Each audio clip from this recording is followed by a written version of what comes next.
All right, we'll take questions for Kyrie. We were just here 15 hours ago. Over here on the left, third row. Hi, Kyrie. Valeria Rubino, Todo Deporte and BBC. You said that basketball has been a great teacher for you, but life has been a better one. What have you learned in these past few years that is allowing you to have the right mindset to face difficult situations and challenges? That's a great question. Try to be simple, not as long-winded. Goodness, I think life is a incredible gift that we can't take for granted. If you've ever lost somebody close to you, that'll remind you really quick on how precious life is. I've had to deal with a ton of loss in my life, just watching people that I love kind of leave this earth. That was difficult to deal with as a young person, and then getting older and trying to deal with the perspective of being a celebrity or famous person or professional basketball player, whatever it is, an entertainer, whatever we're called, and trying to find purpose in that, and why am I here? So just, I think all in all, I've just learned how to not put so much pressure on myself, put things in perspective and understand that I'm not alone and I'm still a young person in this world trying to figure it out, and I'm not supposed to have it all figured out. I think that's the beauty too. So just embracing the moments that I get to share with the people that care about me unconditionally, get to know some new people in this world, go from strangers to friends, get to know my kids most importantly, and who I want to become for them, and my wife, and being a husband, and yeah, just appreciating the gifts that I've had to earn and work for and build. So that's what helps me put all this in perspective of just the past few years of learning how to deal with real human emotions and not gloss over them and pretend like life is all good. That's it. Just being real with myself, like looking in the mirror and being real. I think if you can be honest with yourself, then the world is your canvas. On your right, second row. By Manning, CLNS Media. Kyrie, how special is Boston's ability to guard one-on-one, not bring help, and just try to, stay in front of guys individually? Brown and Tatum's ability to do that. How have you and Luka kind of dealt with some of the frustrations of trying to beat that, in this series? Yeah, very special, to watch from afar, but also as a competitor, as a hooper, to be experiencing at this level is an incredible teacher for me. I use it as a moment to learn, how hard it is to win, especially against a great team that's going to guard you the way that they're guarding us. And the frustration is natural, just because you want to make every shot when you're in the finals. You don't want to miss. You don't want to not play well. So you give partial credit to them, but also there's a focus and a preparation you have to have. And obviously hindsight is 20/20, but looking at the first two games and how some of my shots were a little bit pressured more than I have had in other series, and the physicality is a little bit different. And these guys on that Boston squad know my game as well. They know it well. So they've been able to scheme for me for the past few years. So giving over this hump is something that's been on my mind for a while. Watching them, just like everyone's been watching Boston the whole entire year, be the best team in the league. We obviously knew we would have our challenges, but this is what helps us grow. So, going out there and competing with the best of the best, going against Drew and Jalen and JT, and seeing their ability to cover up some of their mistakes or, trust each other to make the right plays on the defensive end has shown me what I have to continue to work on, and also learn how to think the game in a better way. So I'm going against the best of the best, and this is what I've always dreamt of. And whether we win or lose, it's the growth that I look at, and how I can continue to be a better leader for my teammates. About the third row from the back on the left. Go ahead. It's me? Yes. Sorry. Kyrie, when you won the championship with the Cavs, you were like the young star, and you had LeBron James, who was the more experienced star. And now you're kind of in this position, finals, that you are more experienced. And how has it been for you to, take Luka through it and take Luka actually to his first finals? How has that exchange between you guys been? It's been great, because we're learning about each other in these moments and what we're made of, and what we have to do to be great at this level. Back right, all the way in the back. Back here, Dan Devine, Yahoo Sports. Sort of along those lines, Luka is under the microscope now in a way that maybe he hasn't been before, despite having been through so many competitions since you turned pro.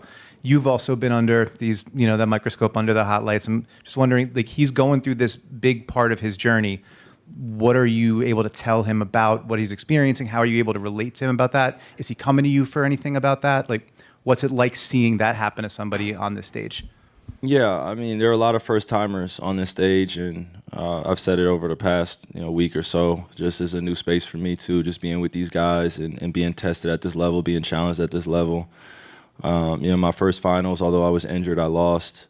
2016, although we like to bring it up, was one of the toughest series that you'll probably ever see in basketball in general. I don't know if those records are just gonna be so easy for someone just to look at and be like, yeah, we're able to do it too. But that belief should never die, that you can win a series and win it together. But yeah, my message is, to him is just he's not alone in this, and he's played it as best as he can, despite the circumstances, just injuries and stuff. He's been giving it his all, so it's not all on him. And being under the microscope in this business is a lot different from me now than probably 4 years ago, 5 years ago, because I'm able to put the big picture of life in perspective, and also the game in perspective becomes easier.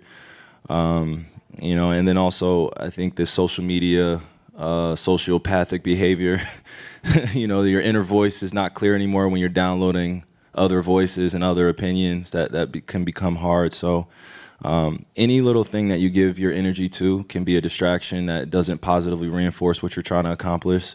So I think we're learning that about each other right now, from not only us as players, but the coaching staff and everybody that's been part of this journey thus far. No one picked us to be in this position. No one anticipated us to be here. There may be a few people in this crowd right here that knew, or had an idea, but yeah, we've pretty much broken the mold of what we're capable of doing, and I think we're trending in the right direction. So we have some positives going on. It obviously sucks horrendously that we're not at least competitive in this series right now, 3 games in.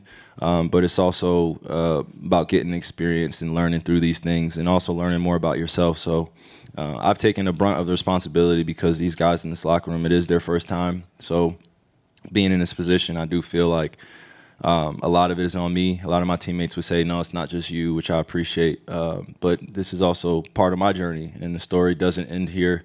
Win or loss, and I'm just appreciative that we can get another chance to extend our series or our season tomorrow, and just leave it all out there. It's all about a pride thing now, and just putting our best foot forward. Joe, last question here in the front. Hey, Kyrie. Kind of a big picture question for you, just with the year that you've had, and you seem to be so comfortable playing as well as you're playing. Do you think that you have a lot left? Like, do you see yourself, you've got a new contract? Joe, really, where are you going with this, man? No, I just want to know. Where are you going with this, brother? I'm just asking. Where are you going? Where you feel you are Okay. right now, Yeah. and how much you have left. Okay. Do you want to ask me that 5 years from now, or are you asking me, am I retiring early? Hey, What are you man, we asking? asked LeBron that at 32. Be direct. We asked. What are you asking? Oh, just how much do I have left? Or Yeah. How much longer do you feel like you're going to be playing at this level? And oh man, yeah. Man, I haven't even given that much thought, Joe. To be honest with you, this has been the longest season I've played in a while. It's been 6 years.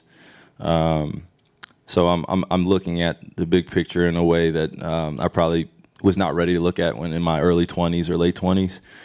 The way technology is today, the way I take care of my body every day, and the way I have the opportunity to learn more about my body as I get into my 30s, I'm appreciating. And my mind continues to get sharper. My physical tools are obviously naturally going to deteriorate, which I can appreciate too. So adding new skill sets or adding new nuances to my game where I can be successful at this level, especially going against a more athletic league or a faster league. And you got me over here speaking like I'm 38 already. But, at 32 right now, I just feel like the sky's the limit. And I have an opportunity to be on a special team that can be one of the teams that dominates in this eras. And that's what I've been trying to figure out for the past few years, of how to be on a great team, be in an organization where I'm trusted, and also we're able to succeed and fail together. And, do it in a way where, we still have each other's backs and no one's giving up on the dream or the goal. Our goal is still to win a championship. That's been number one. And for me, that's why I play basketball every year, is just to be able to continue to get better, but also to compete for championships. So if I'm not doing that at, 33 or 34 or 35, then we probably can revisit this. But I think right now I feel like we're trending in the right direction. And especially this organization led by Nico and J. Kidd and our new ownership group, they